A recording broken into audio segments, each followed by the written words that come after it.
In a way, millennials are part of a vast and accidental social experiment. Keenan Fickery, the director for research at the Economic Innovation Group, previously told Insider, "We've never launched an entire generation with so much financial baggage."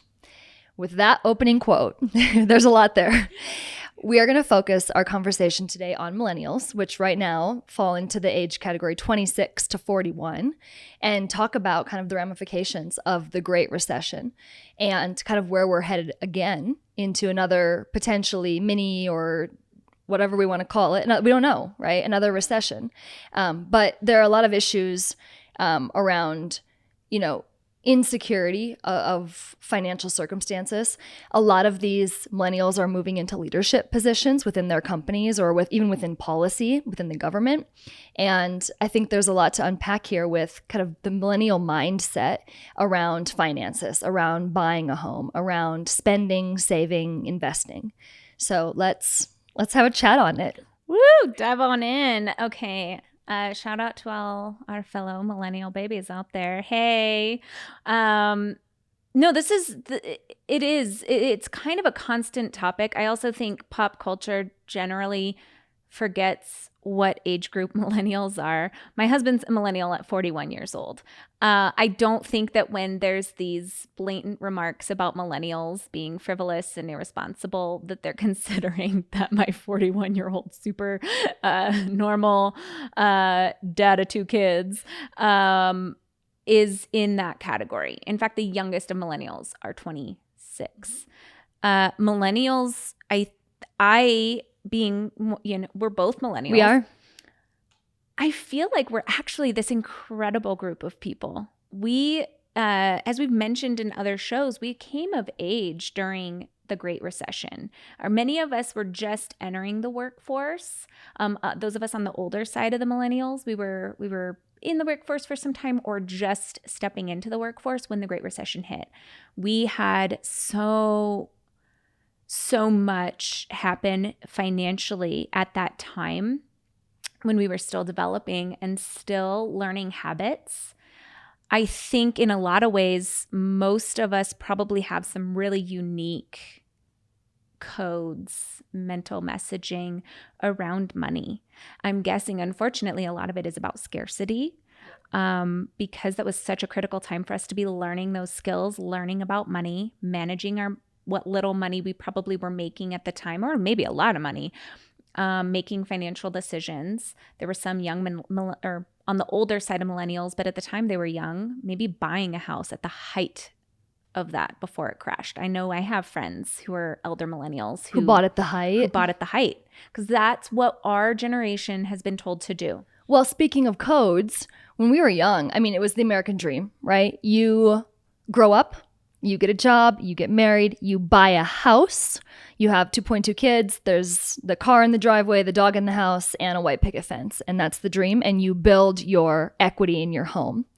The Great Recession taught us that equity in a home can go poof. And so around those codes, all of a sudden there was a whole lot of confusion and maybe recoding. And there's a statistic that says, is from Investopedia Insights, and how the financial crisis has affected millennials.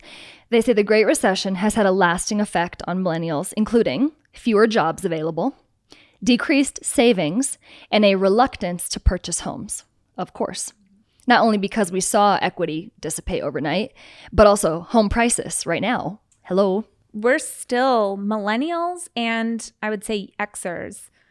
We are paying the price for the recession still today. So I think we have a general idea that I think most people realize home prices are through the roof right now. Even as sales are dropping, home prices are still really, really high. The reason they're high is basic supply and demand. There's a shortage. There's a shortage of homes. Why is there a shortage of homes? The recession, the Great Recession, we actually really tightened up and did really minimal to no development. Little development, little building for about 10 years. For about a decade. We lost a decade of building, of adding to our supply. The other thing is we've really gotten down to this idea that urban sprawl is the only way to live. You have to have a single family home.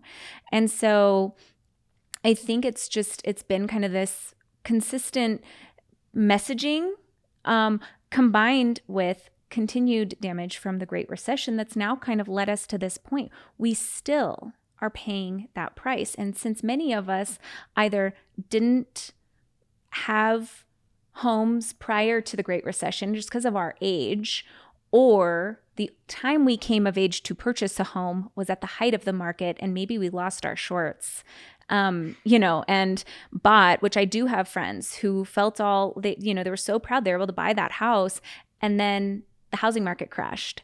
And that was their first experience buying a home. And so there's this huge amount of just kind of financial trauma, really, that we have to recognize. The other piece is we had decreased earnings because of the limited jobs available at that time. We lost several years of earning potential.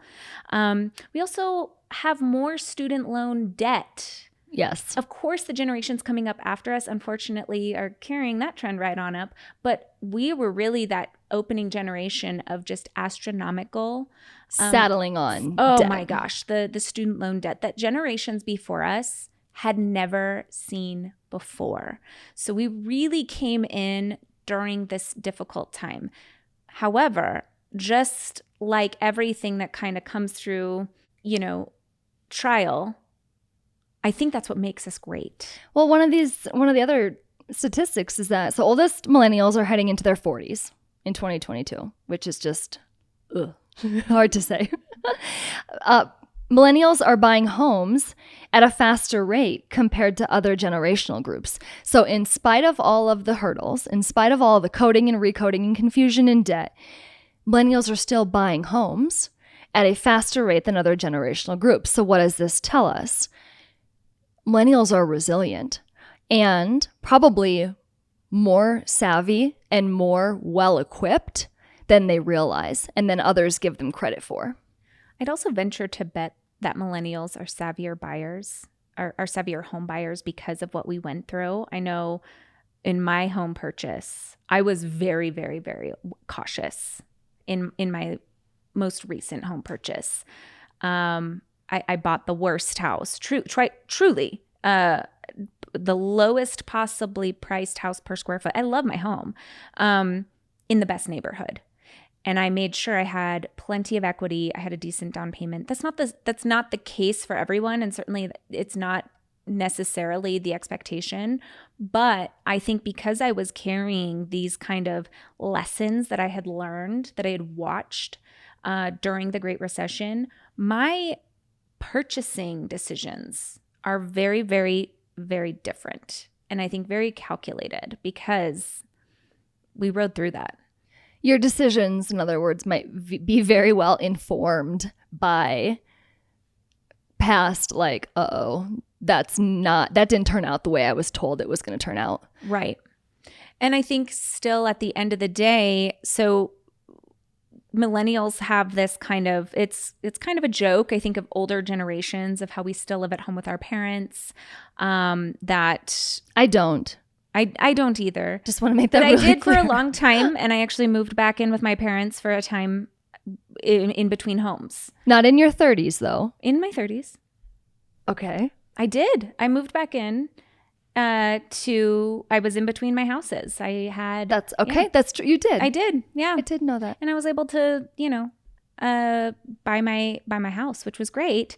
I paid rent and, all the things. But I think we have to reframe how we think about this, right? We do have to reframe it and figure out if that messaging of gotta move right out, buy that house, have this perfect life, blah, blah, blah, blah, blah, is still the messaging that we want to give. Do the younger generations still have to pay that price? And I think that's something we as millennials can also set and decide, because I think we are living to this expectation that boomers decided. And now when we're not living up to maybe what they want us to live up to. So what are we creating for the Gen Zs and for those that are coming after us? What message are we giving them? I don't know. And I'm a little concerned because I don't know that we quite have it figured out. Maybe I don't know. Our audience, I would love to hear a few things. One, do you own a home? Or are you in that millennial category and do you own a home? Next question, do you want to? If you don't, do you want to? Do you plan on buying a home? What is part of your messaging and your coding right now? And what can we do to kind of change the narrative to make it a more financially healthy and supportive dialogue for those groups that are coming after us? And culturally, it's very American to not live at home with your parents after 18. That's a very American culture idea. Most cultures, most other countries, you do stay as a family unit for much longer. It's an expanded time. So there's this American idea, that American dream idea.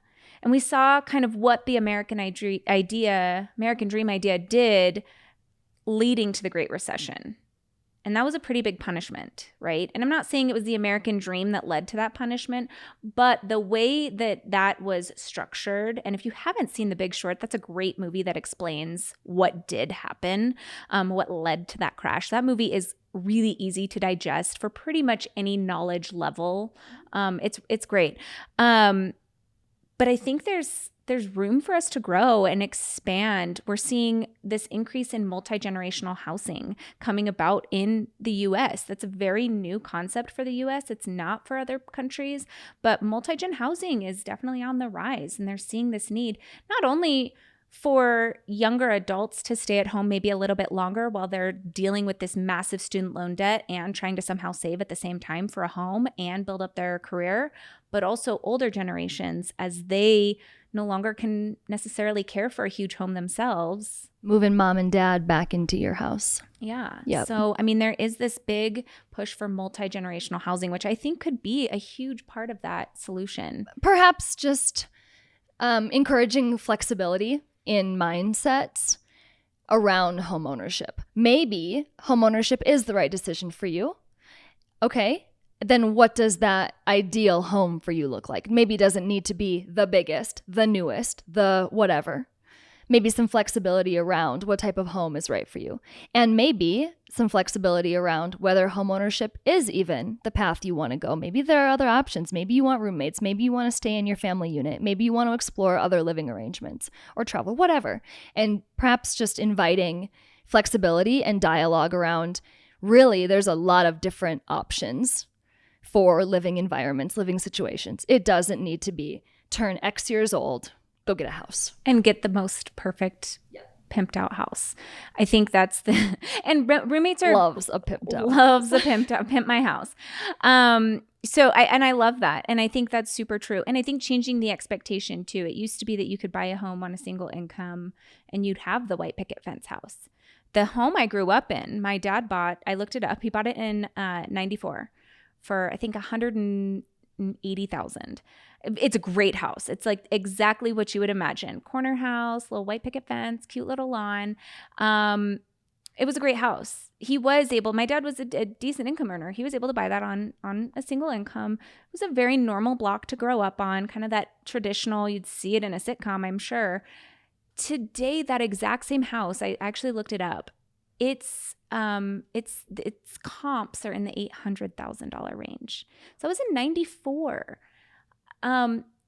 That's not feasible necessarily for a single income household to buy that home. By the way, that home is now 30 years older too. Mm-hmm. So it's now an older home with much bigger needs, and the price point has grown so high. You couldn't really feasibly buy that on one income. So it's just, I think we need to give ourselves a little bit of grace. We need to evaluate, like you said, what is the right way to purchase a home? And I think we've talked about it in past episodes. Getting a lender is one of the best places to go. I also think don't try to time the market. First of all, nobody times the market. I don't believe in that. I think a lot of people are really proud to say that they time the market, and I think what they really did was get lucky. There are good buys in every market, but I think you need to be flexible enough to recognize what are your needs and what are your wants, and what can you what can you manage responsibly? So the United States Senate's first millennial, John Ossoff, Georgia Democrat, spoke to NBC News and had the following to say. My generation works tirelessly, often with low pay and without benefits, and is the first generation in many decades where the American promise of upward mobility for middle and working class people is gravely jeopardized. That's why there's such political urgency in my generation that we do things differently. That business, as usual, risks the American dream for my generation and for the next generation. I think that's the point of today is millennials bear the brunt of the fallout from the business as usual, the American dream. And business as usual can be broken. It can be changed. Yes. We don't have to live this way. And I think we now are in a position of power. We're now in a position of influence. We're at an age where this is something that's in our control.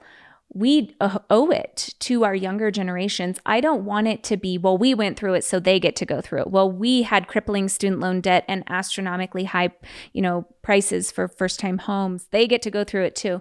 I don't believe in that. We actually can make changes and make active steps towards finding affordability. And there should be affordable housing. There really should be. And finding ways for access, to education and finding ways for proper education around financial topics, because that's one thing that we just generally lack in our education system is general finance. Agreed. Which is why we have this podcast, Calling All Millennials. Join us in this conversation. You can find us on TikTok, Women TF Podcast. You can find us on rowcapitalgroup.com to see show notes. Go to the section for our blog. And you can email us with questions. We'd love to field your questions. media@rowcapitalgroup.com. Thank you so much for this conversation today. Thank you for listening. We'll see you next time. This overview is for informational purposes only. We might include some projections, and those should not be relied upon for the purpose of investing. Past performance is not indicative of future results, and any investments we mention are meant for accredited investors only. And any offer can only be considered upon review of a prospectus and relevant offering documentation. So please keep this in mind as we move through this overview, and remember that these are our opinions only.